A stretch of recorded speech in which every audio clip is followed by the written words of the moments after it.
আসসালামু আলাইকুম viewers, welcome to momos kitchen. আবারও চলে এলাম নতুন একটি রেসিপি নিয়ে। আমার আজকের ভিডিওতে থাকছে সিম্পল রেসিপিতে মজাদার চাইনিজ সবজি রান্না। আজকের রেসিপির জন্য যে সবজিগুলো নিয়েছি তা হচ্ছে বাঁধাকপি কুচি 1 কাপ পরিমাণ, আর দুটো পেঁয়াজকে আমি 4 ভাগ করে পাপড়িগুলোকে ছাড়িয়ে নিয়েছি। আর এখানে আমি 5-6 টুকরা ফুলকপি নিয়েছি। আর এখানে আমি হাফ কাপ পরিমাণ গাজরকে স্লাইস করে কেটে নিয়েছি। আর এখানে নিয়েছি হাফ কাপ পরিমাণ কাঁচা পেঁপে, এটাকে আমি স্লাইস করে কেটে নিয়েছি। আর এখানে আমি একটি ক্যাপসিকামকে কিউব করে টুকরো করে নিয়েছি। আর 4-5টি কাঁচামরিচকে ফালি করে নিয়েছি। চুলায় একটি প্যানে পানি ফুটতে দিলাম, আর দিয়ে দিলাম হাফ টেবিল চামচ পরিমাণ লবণ, দিয়ে দিলাম হাফ চা চামচ মতো বেকিং সোডা। আর এই বেকিং সোডাটা ইউজ করার কারণে আপনার সবজির কালারটা ঠিক থাকবে। আর যে সবজিগুলো সিদ্ধ হতে একটু সময় বেশি লাগে, আমি সেই সবজিগুলোকে এখন দিয়ে দিলাম। আর পানিটা ফুটে ওঠার পর এই সবজিগুলো দিতে হবে।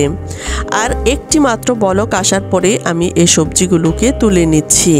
আর দেখুন সবজির কালারটা একেবারেই ঠিকঠাক রয়েছে। এখন আমি সবজিগুলোকে পানি ছেঁকে তুলে নিচ্ছি।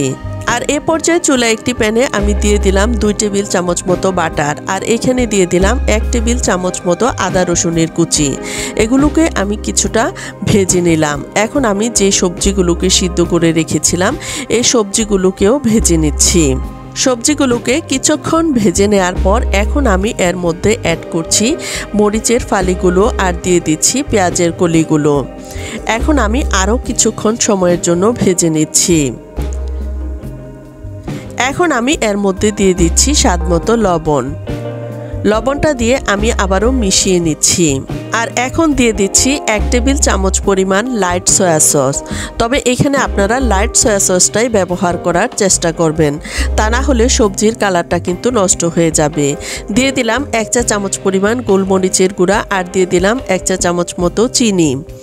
এখন আমি এগুলোকে আবারও ভালোভাবে মিশিয়ে নিচ্ছি। সবজিগুলো ভেজে নেওয়া হয়ে গেলে এখন আমি এর মধ্যে দিয়ে দিচ্ছি প্রায় 2 কাপের থেকেও একটু বেশি চিকেন স্টক। আর এটা দিয়ে আমি আবারও নেড়েচেড়ে মিশিয়ে নিলাম।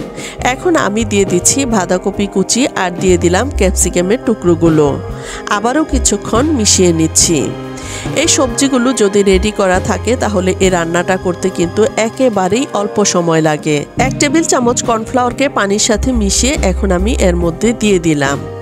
আর এই সবজিটা রান্নার ক্ষেত্রে কিন্তু কোনো প্রকারের ঢাকনা ব্যবহার করা যাবে না। আর এই বেকিং সোডাটা ব্যবহার করার কারণে কিন্তু আপনার সবজির কালারটা একদম ঠিকঠাক রয়েছে। সবজিগুলো এমন অবস্থায় থাকবে, সবজিগুলো সিদ্ধ হবে কিন্তু গলে যাবে না। এখন আমি রান্নার একদম শেষ পর্যায়ে চলে এসেছি। এখন দিয়ে দিলাম স্প্রিং অনিয়ন। আবারও নেড়েচেড়ে মিশিয়ে নিলাম। যদিও সবজিটাকে দেখে মনে হচ্ছে ঝোল রয়েছে, না, এটা রান্নার পরে কিন্তু একদম ঠিকঠাক পর্যায়ে চলে আসবে। শীতকালীন এই সবজি দিয়ে যদি চাইনিজ সবজিটা রান্না করা হয়, এটা দেখতেও অনেক বেশি লোভনীয় দেখায়, আর খেতে তো অসাধারণ লাগে। আর এরই মধ্যেই তৈরি হয়ে গেল আমার আজকের মজাদার চাইনিজ সবজি রান্না। আর এখন চলে যাচ্ছি পরিবেশনে। আর এটা দেখে নিশ্চয়ই বুঝে নিতে পারছেন এটা কতটা লোভনীয় হয়েছে। মাশাআল্লাহ, খেতেও কিন্তু অনেক বেশি মজাদার হয়েছে। আর প্রত্যেকটা সবজির কালার কিন্তু একদম ঠিকঠাক রয়েছে। আর এরই মধ্যেই তৈরি হয়ে গেল আমার আজকের মজাদার চাইনিজ সবজি রান্না। আশা করছি আমার আজকের এই ভিডিওটি আপনাদের অনেক বেশি ভালো লেগেছে। ভিডিওটি ভালো লাগলে চ্যানেলটি সাবস্ক্রাইব করে পাশে থাকার অনুরোধ রইল।